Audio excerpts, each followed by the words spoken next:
finding you the best bonds to meet your investment goals. We'll even send you our informative bond guide, absolutely free, if you call right now. 1-800-908-5154. If you have at least $10,000 to invest, consider municipal bonds. Take charge of your investments today and keep more of your hard-earned money. Call now to receive your copy of our informative bond guide. It's free, so call right now. 1-800-908-5154. 1-800-908-5154. Henyon and Walsh Inc., member of FINRA SIPC. You wouldn't want your meal shipped from another continent.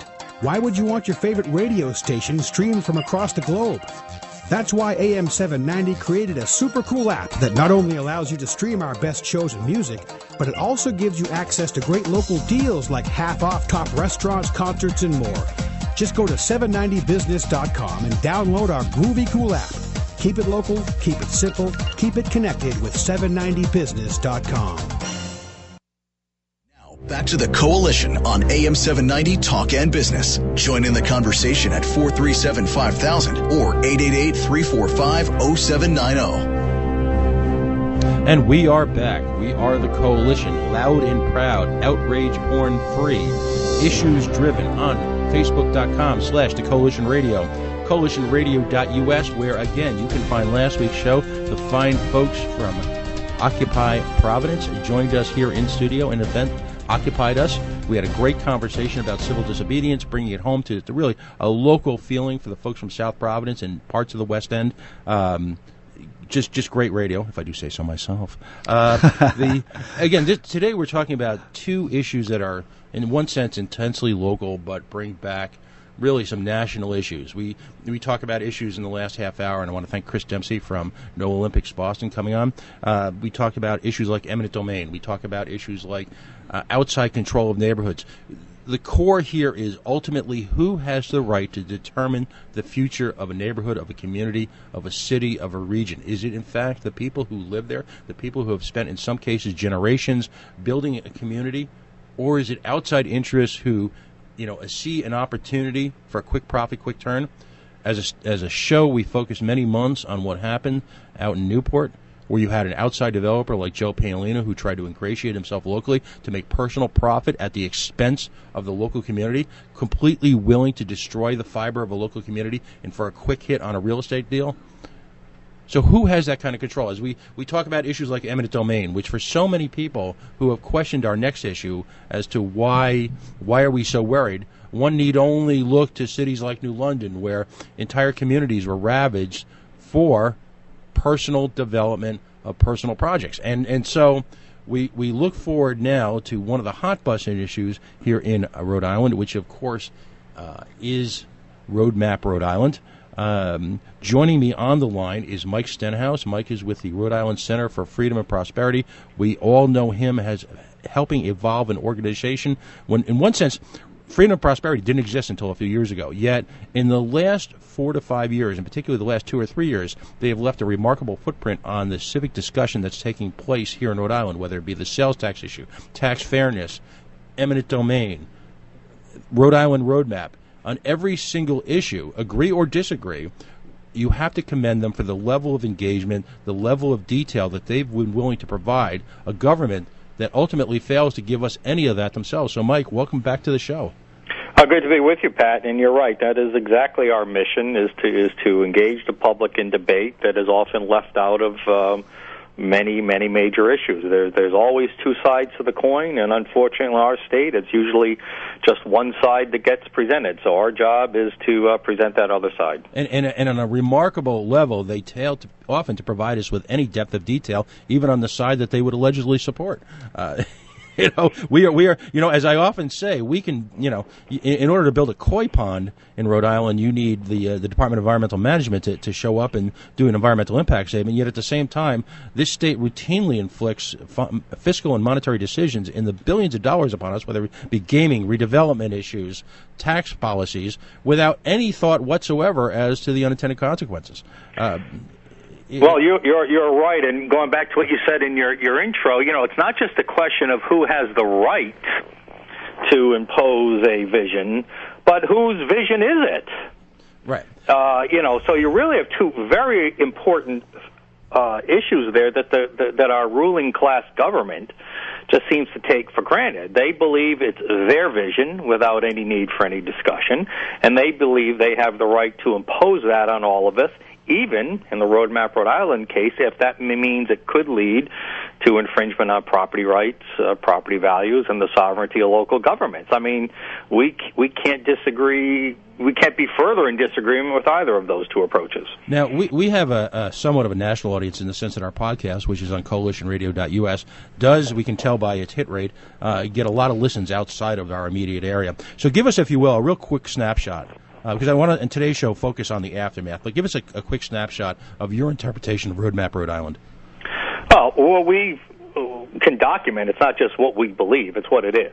Mm-hmm. Roadmap Rhode Island is a plan devised by the Department of Urban Development in D.C., being pushed down upon Rhode Island, the people of Rhode Island. It's also been being pushed down and has been pushed down on other cities and counties throughout the country. It's mixed in with a little economic development ideas, like you said, vague, no specifics to support or give any return on investment, anything like that. But it's a plan to push down, and it's very green and very social equity in orientation. Two things that we do not believe belong in a so-called economic development plan, which is how it positions itself. So it's really advancing a radical green agenda, a radical social equity agenda, and we just don't believe that has any place under the headline of economic development. We can have those agendas if we want. We can have those debates, but let's not call them economic development. So in the end, what it would do, it would infringe on individual property rights. We believe it would infringe on the sovereignty of local governments, and it would hurt an already struggling economy. So, and it's not even a plan of Rhode Island. That's the worst part. It's a plan being pushed down from Washington, D.C. They admit it. They took a grant to fund the program from HUD. In order to implement the program, they're going to need more money from HUD.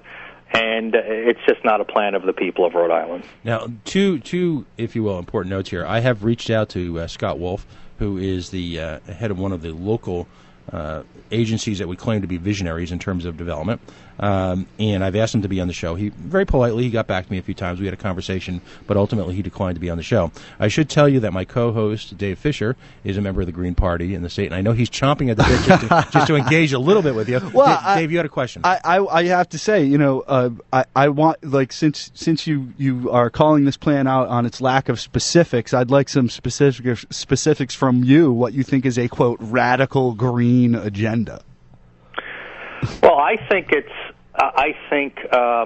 well, again, what I think is a radical green, and what's in this plan, which one are you asking? What's in the plan or what's my personal opinion? Well, you said that it comes down from HUD and it pushes this radical green agenda. Yeah, the plan at its core, if you read the HUD documents and the origination of all HUD, the basic core belief here, and again, my words, summarizing everything I've read, is that it is unsustainable from an environmental point of view, just sticking with the green, never mind the economics, is unsustainable for us to continue to have urban sprawl, to live in suburbs, to live in single-family homes, to continue to drive cars to the extent that we do, using up the fuel and the supposed carbon emissions from that, and therefore we have to radically change the way we live our lives in order to satisfy somebody's vision of what's sustainable and what's not. So that's the first part. So when we just saw National Grid call for 24% increase. Well, a lot of that was fueled by legislation from the Green Agenda, which says we have to publicly fund development of renewable energies, and while that might be okay on the surface, the other side of the coin, like we mentioned earlier, is that it harms the economy. It costs jobs. It raises costs for everybody.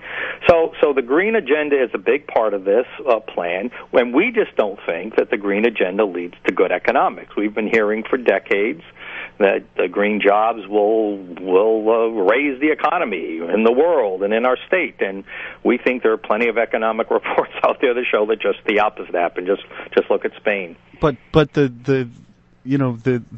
data on the ground is these industries are creating jobs. In fact, are creating jobs faster than most of the quote traditional fuel industries. That's only half the data. If you take public money and you throw it to a bunch of people, sure, they're going to create a few jobs. But what our studies that we've actually published, Dave, would show is that when you take that money out of the private sector, out of the hands of people and businesses, that you lose more jobs on the other side. So the net effect, while you create a few more green jobs, you lose more in the other jobs in the private sector. And we've got reports and published reports to show that very thing. That's why we think it's bad economics. Okay, so then it's let's call for a level playing field and eliminate subsidies for the quote traditional coal, oil, and gas industry. Agree. You agree that those subsidies Absolutely. should be completely off the table? They can't survive on their own, and they shouldn't survive. Same with green energy. It needs to be able to survive on its own in the private market. We absolutely agree with you. And you know, I think that there's a big disconnect here, because if you ask most guys who do these kind of smaller residential, commercial, solar, wind, you name it, you know, they don't want a handout from the government. They just want a level playing field. Agreed. That's what they want. You and I are in complete agreement. You ask most businesses that, then that's all they're asking for. I mean, a subsidy is a subsidy, no matter how you slice it. Mike, and with subsidies come politics and insider deals. And pork. Mike, exactly. I'm hell-bent, and maybe you can help me one day. Come in studio. I'm going to have an intervention where I turn Dave into a libertarian, because there's a closet libertarian lurking inside of him. So now, you know, those crazy kids down at Urban Planning at the State House, Mr. Flynn, I guess, and his merry band have spent a couple of $1 million of the federalistas' money. Our federal family is here to help. You had a run-up during a heated general election of allegedly open meetings that were grotesquely underpublicized, and that's my opinion. I'm not trying to inflict on anybody else. And now, all of a sudden, you've got this meeting, which really became famous in one sense because of your efforts, but also because of some of the rhetoric that was spewed by members of the commission. It was pretty remarkable. I contend that people in anger often speak more of the truth than they do in quiet moments. Your thoughts on that meeting, which changed the whole playing field? Well, you're absolutely correct. You know, I pretty much started this whole thing with an op-ed I put out in mid-October or third week of October. And if it wasn't for that consortium, well, first two things happened that I don't think we could have raised enough public awareness, or certainly anywhere near the level that we were successful, if it wasn't for two things happening. First, the governor saw it to respond to my own op-ed with his. So we said, as soon as I saw that, I didn't even care what he said in there. I mean, I read it, but thank you for helping us raise awareness of this issue. So thank you, Governor Chafee. That was one thing. And then the next week, when there was a meeting, or a few weeks after that, and the consortium members, who are the people that actually put this plan together, when we were just complaining or expressing our concerns, I should say, about property rights and increased costs and HUD intervention and all those things, and then for that we were in turn called racist and the Ku Klux Klan even, by some of the consortium members, again, we said, thank you. Now you've given us another reason to help raise awareness about all this. And it was true with the media reports and exposure we got, because, you know, unfortunately, I mean, you like to think we're past looking at people by their skin color in this country, but still it's a hot issue from a media perspective, and it just helped us raise much more awareness. And then things really got going, and then the public really got engaged, and we saw the type of revolt and outcry at the Planning Council meeting last week. Now, the Planning Council meeting, a lot of folks kind of made the joke that the room was so small. How could they be cited as good planners if the room was so small? I would contend, and I have no evidence to base this on, but hell, I'm a radio host, so I don't ever need any evidence. I would contend that was almost intentional. It harkened back to me the darker days of Rhode Island government, when a woman named Senator Weed was just emerging from the weeds, if you will, of Rhode Island government, and during a traffic tribunal hearing, at the last moment, moved the heating to a smaller room where it could not be covered by Capitol TV. You've got the specter now of 50 to 100 concerned citizens who at 9 o'clock on a work day took the time off to show up for a meeting, and they were treated as if they were almost anecdotes to the process. Well, I do not believe that they purposely tried to put the meeting in a small room. I just think they went about the regularly planned schedule they already had. They probably, you're right, they probably didn't understand or choose to recognize that there would be a massive protest, but I don't think they did anything proactively to turn people away. Now, in fact, people were turned away, and there's 2 points to make there. Turned away in two ways. Physically, I